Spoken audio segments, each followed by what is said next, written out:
Gary, where did you keep the gifts? I can't find them in the house. Oh, the gifts? I noticed a discomforting look on Gary's face. I affirmed, Yes, the gifts. What did you do with them? I sold them. What? Why the hell did you sell the gifts? I needed the money, so I sold them. Anyways, those gifts were of no use to you. Have you lost your mind?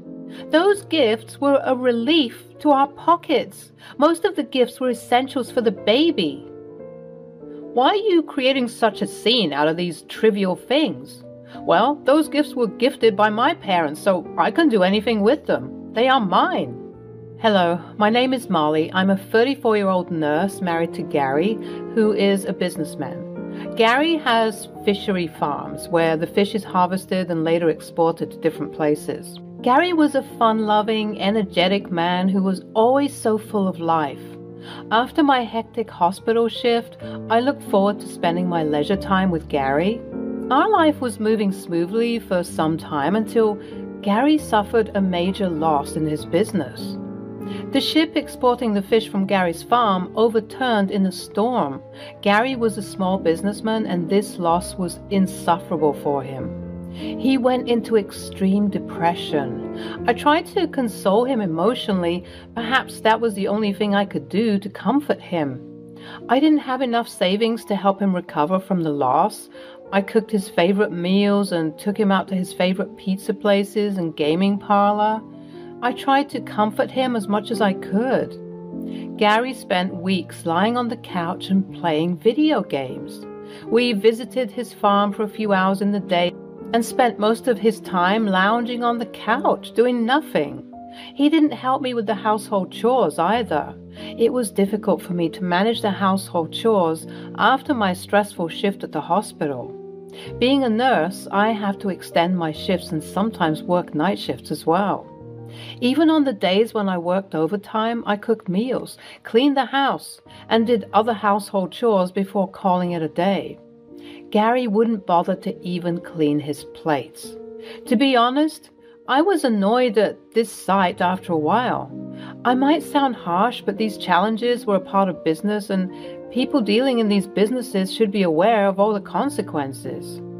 I have very limited business knowledge, but I understand that after a breakdown, one should get faster at his work, reanalyze and re-strategize the work instead of mourning over it.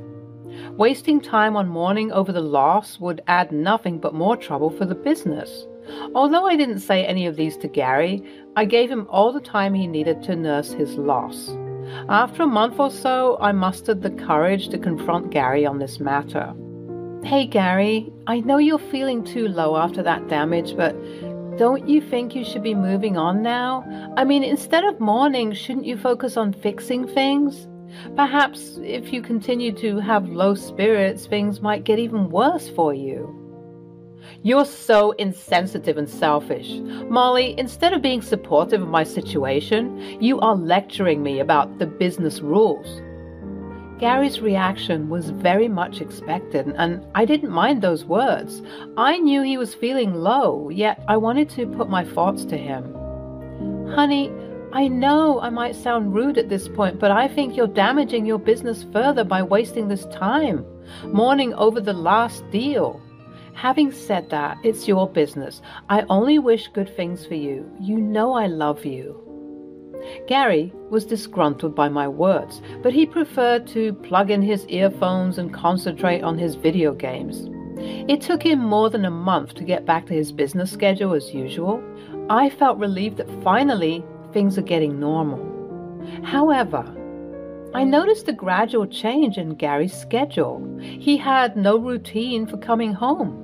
Sometimes he came after midnight and sometimes in the morning, and on some days he didn't come home at all. Whenever I inquired him about his odd routine, he would brush me off with his snarky response. Businessmen don't have shifts, you know. We are the owners of our time and work. His snarky response made me wonder about the reason for his growing arrogance. After a few months, Gary again suffered a loss, but this time he did not lounge on the sofa and mourn. Instead, He got moody and rough. The change was visible. He was no longer a happy-going person. He was more stressed, and for some reason, he was always in a hurry. God knows what he was up to. One day, Gary came up to me and asked me very politely, "Honey, I need some money to scale my business. I'm really in stress these days. Do you have any savings to spare?" I was shocked at this sudden ask. "Well, I've been running this house for the past many months after your business suffered that loss. Besides, I have lived my life on the edge, so I don't have enough savings." Yes, that's right. I was the kind of person who believed in enjoying my life to the fullest, at least in my 20s, so I spent most of my savings for traveling and exploring new places. My answer didn't go too well on Gary. He made a disgusted face. After a while, I too felt guilty for not helping him. I was saving as much as I could for a trip to Florida. I thought to myself, can't I sacrifice one trip for my husband? And the answer was yes, I can. Or rather, I should. As a married couple, we should help and support each other, so I decided to give the money which I was saving for my next trip to Florida. I was hopeful that he would pace up his business and things would be fine again. Unfortunately, that never happened. It was during this time I got pregnant. That was the happiest moment of my life. Gary was happy too, but he looked concerned. I was confused at his mixed emotions. "Gary, ain't you happy with the news? What's bothering you?" "I'm happy for the baby too, but..." "But what?" "I'm a little worried if I'll be able to give a decent life to the baby with my unstable income. Isn't the baby happening too early?" "The baby is happening just at the right time. I want the baby and I'll keep it." Gary was annoyed at my response. He wasn't ready to take up the responsibilities of the baby.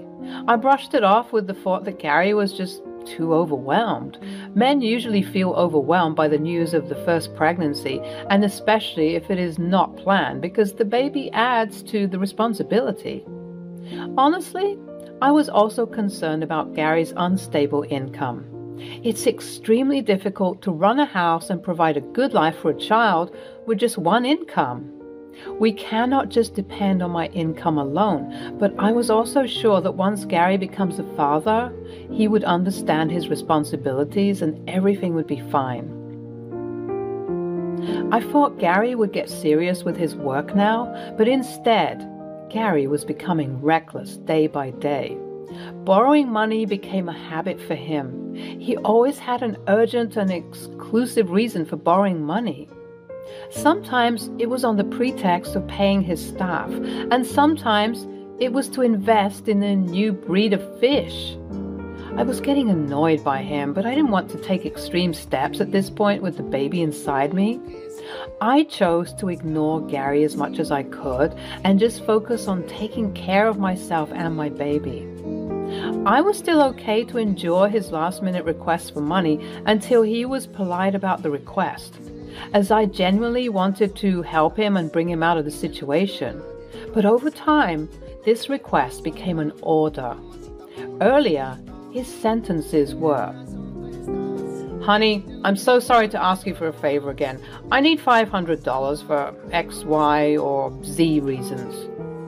But now, his sentences are, "Molly, send me $500 ASAP." I tried various means to know the reason for his increasing need for money, but every time I got one answer. "I'm in debt. I took some small loans to pay for my business, and now the interest is soaring. Hence, I need the money to repay the loan amount and the interest." Whenever I refused to pay, he would mess around like a 5-year-old, slamming the door, rattling the cutlery, and making a disgusted and wretched face until I gave him what he wanted. Gary's attitude was getting on my nerves. During the 7th month for my pregnancy, my parents-in-law arranged a baby shower party for me. I felt so grateful to them for doing this. I thanked my parents-in-law wholeheartedly. I was showered with thoughtful gifts from my parents-in-law, their friends and relatives. The function came as a relief to me after many months of stress and despair. I spent a good time with everyone. Besides, I was overjoyed with the gifts. The guests were thoughtful to gift us with all the essentials which the baby would need in the initial few months. We were running tight on budget, and procuring all these items would have been very heavy on our pockets.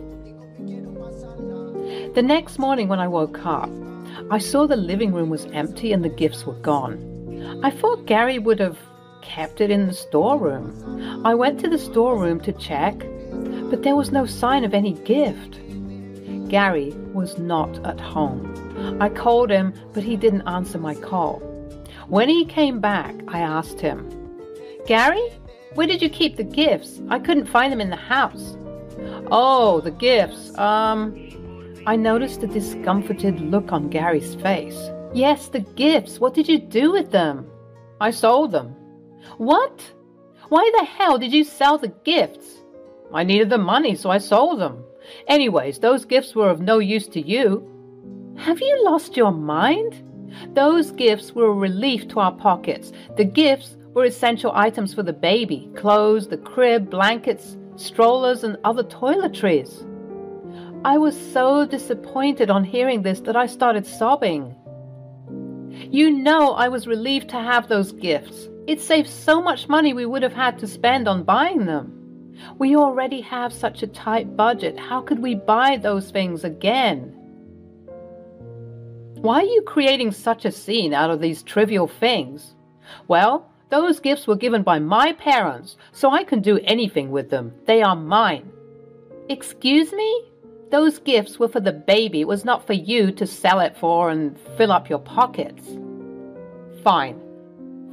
Don't give me a moral lecture. I'll get all that stuff when the baby comes out." "How will you get that? Do you have the money?" Gary lowered his gaze, and I knew at once that he didn't have the money. I rolled my eyes and said, "Give me the money you got after selling the gifts." I don't have that." I asked him with a strict voice. "What did you do with the money?" "I used the money in my business." "What the hell, Gary?" He immediately snapped at me. "Oh, please, don't start your preachings again. I'm done with you. You're a sad woman who needs an opportunity to cry over every minor inconvenience." I was infuriated at his words. Gary crossed all his limits, and I couldn't control my rage. "What the hell are you up to? You don't contribute any money to the household expenses. You barely do any household chores. You're surviving on my income. On top of that, you dare to say such words to me? Instead of helping me, you are adding to my problems." "If you have so many problems with me, why don't you leave me? At least I will be able to live peacefully in my house. I feel suffocated to be around you. You disgust me." I had no energy left to argue with Gary. He was getting unreasonable. I bit my tongue and went into my room, slamming the door behind me. I knew something was wrong with Gary. I suspected him of having an affair and that he was spending the money on his mistress. I decided to dig up the information. That night, I jinxed Gary's soup with a little sedative, which was just enough to put him into a deep slumber. After I ensured that Gary was in deep slumber, I unlocked his phone using his fingerprints. He was in deep sleep to be woken up by this. I scavenged his phone, carefully going through all the emails and chat messages. After an hour of investigation, I found the missing piece of the puzzle which solved the mystery. I was anticipating messages and photos of Gary's mistress, but what I found was far more troublesome than an affair.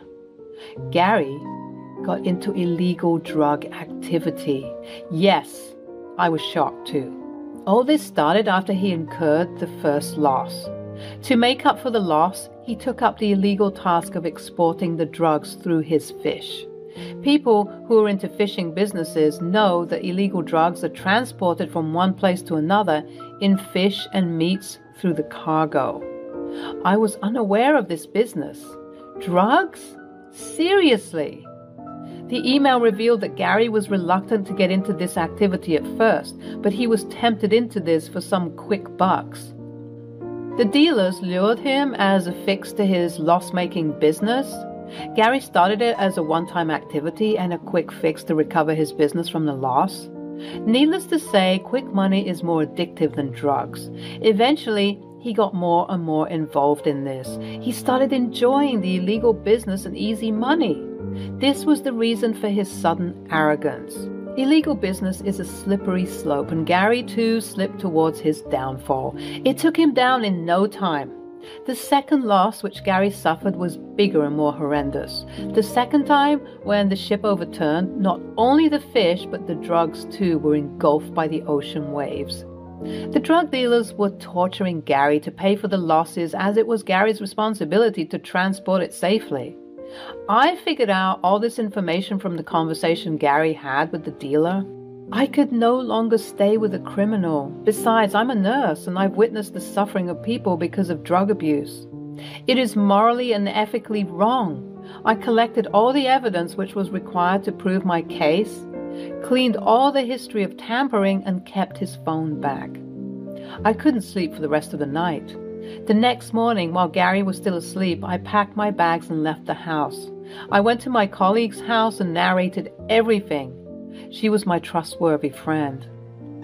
I was too scared to lodge a police complaint by myself. I was worried that the evidence I collected from Gary's phone would take down a lot of people along with him. So if he or any of his acquaintances get to know that it was me who has exposed them, then I might get into serious trouble. My colleague had a cousin who was a lawyer. She called him up and he was there at her house in no time. The lawyer suggested that I can provide all these details to the police anonymously. The police would conduct an independent investigation, and if my evidence turned out to be true, the police would register the case on their own and arrest the suspect. I would come out clean. I followed the lawyer's suggestion.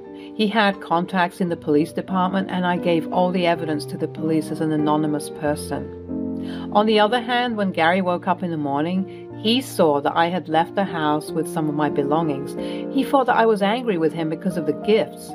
He texted me, "I know you, bitch. You're flaring up because of those stupid gifts. You'd be hoping that I'll fall on my knees to apologize to you and beg you to return home.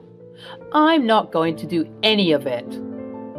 I saw his message and I ignored it.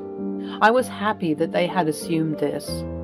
It would give me the time to execute my plan without Gary getting suspicious of my absence. I was a 7-month pregnant woman going through this turmoil and plethora of emotions. I was terrified with the thought if Gary finds out that it was me, he might try to harm me or my baby. I was in extreme adversity. As we planned, the police took a week to investigate the matter. The evidence had the contacts and conversations that Gary was having with the dealers. My colleague suggested I stay with her until everything is sorted. After a week, I got a call from the lawyer that the police investigation had confirmed that my evidence was true, and Gary, along with a few others, would be pressed with criminal charges. I didn't know whether to be happy about this news or if I should be sad that Gary would be behind bars. I was still anxious. After a few hours, I got a call from a number. When I answered it, Gary was on the other end. I was trembling with fear, wondering if he already knows the truth. Gary spoke to me in a fearful tone. "Babe, I need your help. The police have arrested me. They have pressed charges of some drug-dealing activity. I'm innocent. I know you were still angry with me for that gift thing, but please help me now. Get me bail and a lawyer. We can sort out our differences when I'm out of here." I sighed with relief that he didn't know the truth. "Gary, I don't want to be associated with any criminal. Forget about the bail. I'm going to break all ties with you. I'm filing for divorce." I hung up the phone without giving him the chance to speak. This was my plan. The lawyer had suggested that once Gary is arrested, I can file for divorce on the grounds of disassociation from a criminal. Neither Gary nor any of his acquaintances would suspect my move, and I could be safe. The news of Gary's arrest reached his parents. After I denied the help, Gary called up his parents and they too refused to help him, stating that it would damage their reputation if they support a criminal.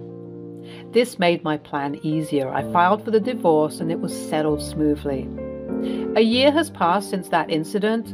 I gave birth to a gorgeous baby girl. When I look back to those times, I pat myself for following my instinct and sleuthing on Gary. Had I not done that, Gary would have still sucked all my money like a parasite, or God knows, he might have harmed me or my baby. Criminals have no morals. The fact that it was me who has given all the evidence to the police remained a secret between me, my colleague, and the lawyer. I'm living with my parents for the time being, until the baby grows up. Gary's parents are helping me with the child support until he's out, which I doubt to be any time soon.